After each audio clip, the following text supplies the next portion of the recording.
Yo Steezy Osteta Coffee Baruni What them send Ndiani? What them send Titso? Titsoman raisa Titsoman a gangster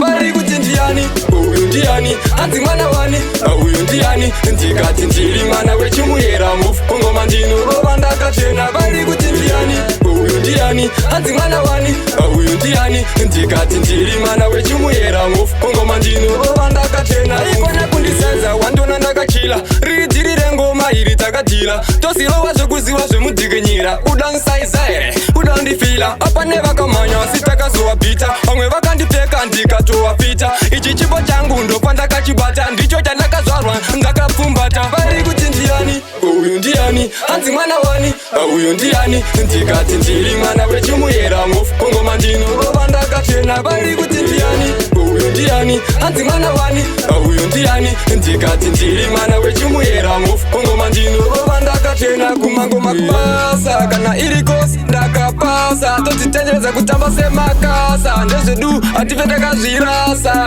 kunyangwe vakataurisa ndoramba ndichingobvirisa vasingaziwe ndititsomani raisa